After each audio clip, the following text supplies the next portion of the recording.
ಆ ಪರಮಾತ್ಮನ ಅನುಗ್ರಹ ಎಲ್ರಿಗೂ ಆಗಬೇಕು. ಅಷ್ಟು ಮಾತ್ರ ಅಲ್ಲ, ಈ ಚಾತುರ್ಮಾಸ 2 ತಿಂಗಳು ನಾವು ನಿತ್ಯ ಸ್ವಾಮಿಗಳನ್ನು ನೋಡ್ತಾ ಇದ್ವಿ.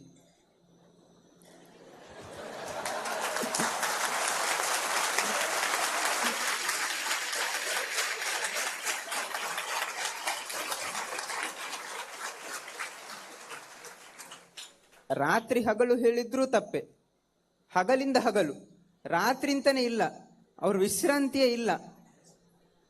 ಬೆಳಿಗ್ಗೆ 4 ಗಂಟೆ ಎದ್ದು ಮಕ್ಕಳನ್ನೆಬ್ಬಿಸ್ತಾರೆ ಪಾಠಕ್ಕೆ ಅಂತ.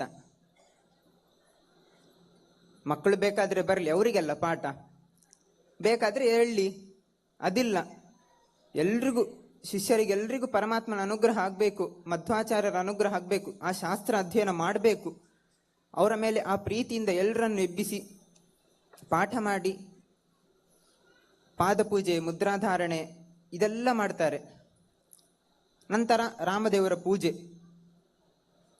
ರಾಮದೇವರ ಪೂಜೆ ಸ್ವಲ್ಪ ನೋಡುವಂತ ಹೇಳಲಿಕ್ಕೇನೆ ಇಲ್ಲ, ಪೂರ್ತಿ ನೋಡುವಂಥದ್ದೇ. ಅಷ್ಟು ಭಕ್ತಿಯಿಂದ,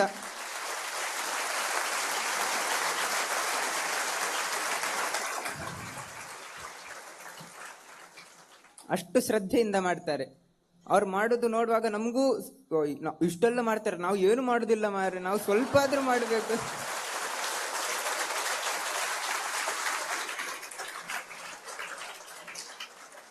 ಹಾಗೆ ನಮ್ಮೆಲ್ಲರಿಗೆ ಅನಿಸ್ತದೆ. ಅಷ್ಟು ಅದ್ಭುತವಾದಂತಹ ಪೂಜೆ. ಪೂಜೆ ಆದ್ಮೇಲೆ ಭಿಕ್ಷೆ. ತಡ ಆಗಿರ್ತದೆ, ಎಲ್ಲ ಸುಸ್ತಾಗಿರ್ತದೆ, ಸ್ವಲ್ಪ ವಿಶ್ರಾಂತಿ ಮಾಡುವ,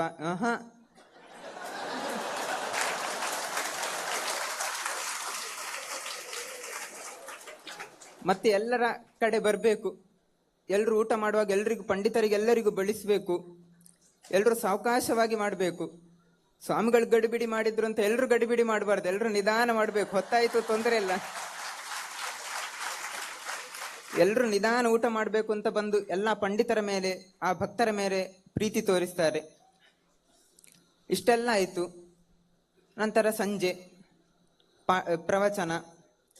ಪ್ರವಚನ ಆದ್ಮೇಲೆ ಮಂತ್ರಾಕ್ಷತೆ ಇದೆಲ್ಲ ಆದ್ಮೇಲೆ ಜಪ, ತರ್ಪಣ ಆಯ್ತು. ದಿನ ಮುಗಿತಾ? ಇಲ್ಲ, ವಾಪಸ್ ಭೇಟಿ. ದಿನದಲ್ಲಿ ವಿಶ್ರಾಂತಿಯೇ ಇಲ್ಲ, ಅಥವಾ ಬಿಡು ಸಮಯ ಅಂತಾನೆ ಇಲ್ಲ. ಆ ಇಡೀ ಜೀವನ, ಇಡೀ ದಿನವನ್ನೇ ಪರಮಾತ್ಮನಿಗೆ ಅರ್ಪಿಸಿದ್ದಾರೆ.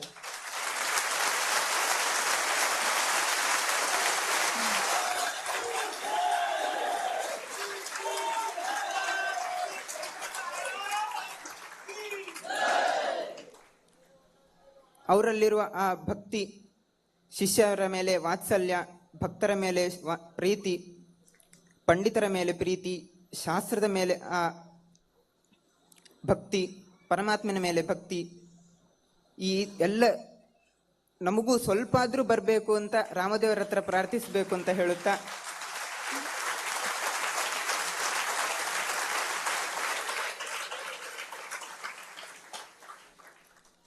ಇನ್ನು ವಿದ್ಯಾಸಿಂಹಾಚಾರ್ಯ,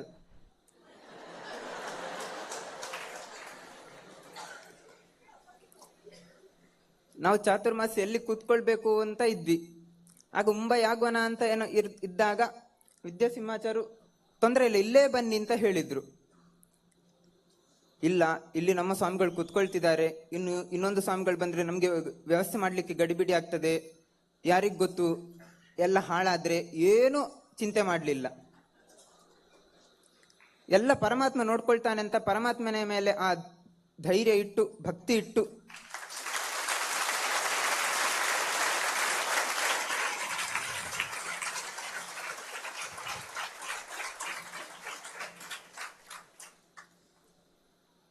ಆ ವಿಠ್ಠಲ ದೇವರಿಗೆ ಏನೂ ಕೊರತೆ ಆಗದ ಹಾಗೆ ವಿದ್ಯಾಸಿಂಹಾಚಾರ್ಯರು ಹಾಗೂ ವಿಶ್ವಪ್ರಜ್ಞಾಚಾರ್ಯರು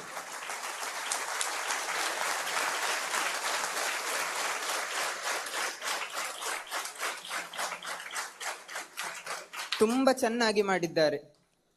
ಅಷ್ಟು ಮಾತ್ರ ಅಲ್ಲ, ಯಾರಿಗೂ ಬಂದಂತಹ ಭಕ್ತರಿಗೆ ಆಗ್ಲಿ, ಸ್ವಾಮಿಗಳಿಗೆ ಆಗ್ಲಿ ಏನೂ ತೊಂದರೆ ಆಗದ ಹಾಗೆ ತುಂಬಾ ಚೆಂದಾಗಿ ನೋಡ್ಕೊಂಡಿದ್ದಾರೆ. ಇದೆಲ್ಲ ಮಾಡಿದ್ದು ಪರಮಾತ್ಮನ ಒಂದು ಸೇವೆ ಅಂತ ಆ ಭಾವನೆಯಿಂದ ಮಾಡಿದ್ದಾರೆ. ಅಷ್ಟೆಲ್ಲ ಮಾಡಿದ್ರು ನಾನು ಮಾಡಿದೆಲ್ಲ ಅಂತ ಅಹಂಕಾರ ಇಲ್ಲ. ಒಂದು ಕತೆ.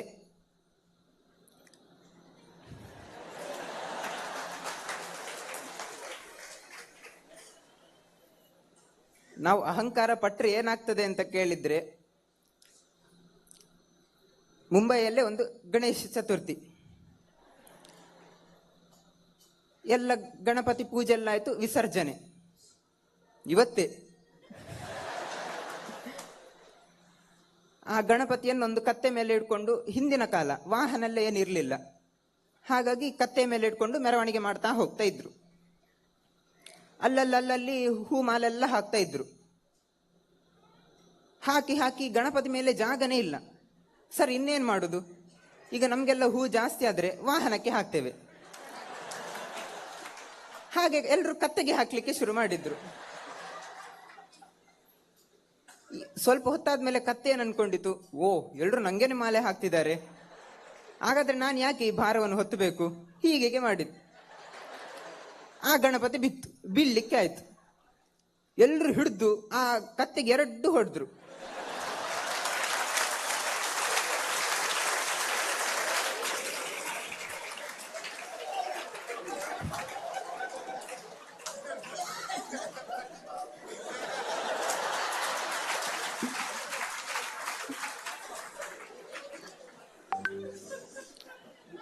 ಹಾಗಾಗಿ ಅಹಂಕಾರ ಪಟ್ರೆ, ಓ ಎಲ್ರು ನಂಗೆನೇ ಮಾಡುದು ಅಂತ ನಾವು ಅಹಂಕಾರ ಪಟ್ರೆ ಹೀಗೇನೆ ಪೆಟ್ಟು ತಿನ್ಬೇಕಾಗ್ತದೆ. ಮತ್ತೆ ಹೇಗೆ ಮಾಡಬೇಕು, ಇದೆಲ್ಲ ಪರಮಾತ್ಮ ನಮ್ಮಿಂದ ಮಾಡಿಸುವುದು, ಪರಮಾತ್ಮನಿಗೆಲ್ರು ಮಾಡುದು ಆ ಭಾವನೆಯಿಂದ ಮಾಡಬೇಕು. ಅದು ಹೇಗಿರ್ತದೆ ಅಂತ ಇವರನ್ನು ನೋಡುವಾಗ ನಮ್ಗೆ ಗೊತ್ತಾಗ್ತದೆ.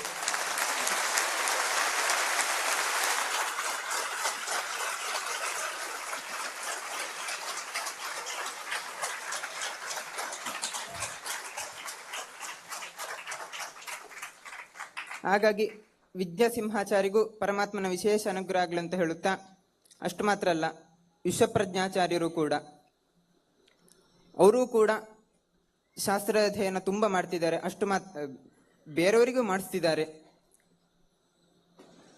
ಅವ್ರು ಮಾಡ್ತಾ ಹೋಗ್ಬೋದು, ಇನ್ನು ಅವರೇ ಇದನ್ನೆಲ್ಲ ಉಳಿಸ್ಲಿಕ್ಕೆ. ಆದ್ರೆ ಅವರ ಕಾಲಕ್ಕೆ ಅವ್ರು ಮಾಡ್ಬೋದು. ಮುಂದೆ ಅದಕ್ಕೆ ಮುಂದೆ ಇನ್ನೊಂದು ಅವರಿಗೆ ಸಂತಾನ ಅಂತಹ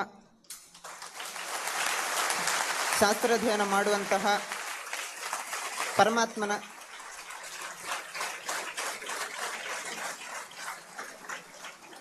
ವಿಶೇಷ ಭಕ್ತನಾಗುವಂತಹ ಒಂದು ಗಂಡು ಮಗು ಹುಟ್ಲಿ ಅಂತ ಪರಮಾತ್ಮನತ್ತ ಪ್ರಾರ್ಥಿಸುತ್ತಾ,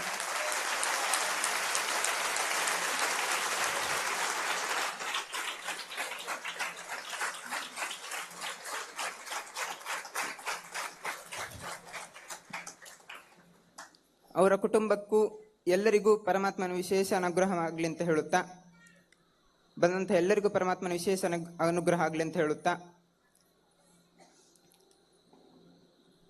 ಇನ್ನು ಮುಂದೆ ಬರುವಂತಹ ಪರ್ಯಾಯ ಶಿರೂರು ಪರ್ಯಾಯ 2026ರಿಂದ 28.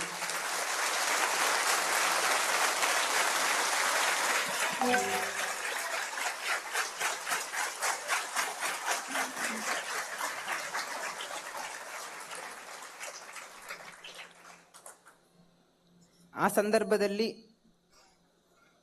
ಸ್ವಾಮಿಗಳು ಅಲ್ಲೇ ಚಾತುರ್ಮಾಸ ಕುತ್ಕೊಳ್ಬೇಕು ಅಂತ ಆಸೆ ಉಂಟು.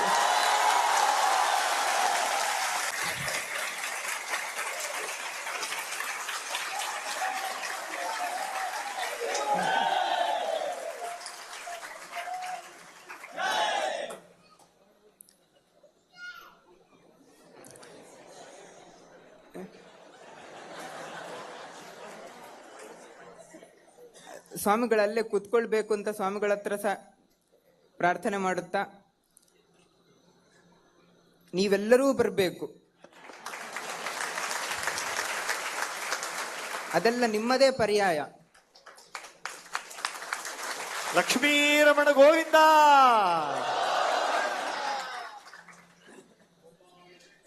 ಈಗ ಒಬ್ಬ ತುಂಬಾ ಹಣ ಉಂಟು, ಅವ ರಥೋತ್ಸವ ಸೇವೆ ಎಲ್ಲ ಕೊಡ್ಬೋದು, ಕೊಟ್ಟ ಮಾತ್ರಕ್ಕೆ ಉತ್ಸವ ಆಗುವುದಿಲ್ಲ. ಹಿಂದಿನ ಕಾಲದಲ್ಲಿ ಆನೆ ಇತ್ತು, ಆದ್ರೆ ಈಗ ಆನೆ ನಮ್ಮ ಭಕ್ತರೇ. ಹಾಗಾಗಿ ಪರಮಾತ್ಮನಿಗೆ ಭಕ್ತರು ಬೇಕೆ.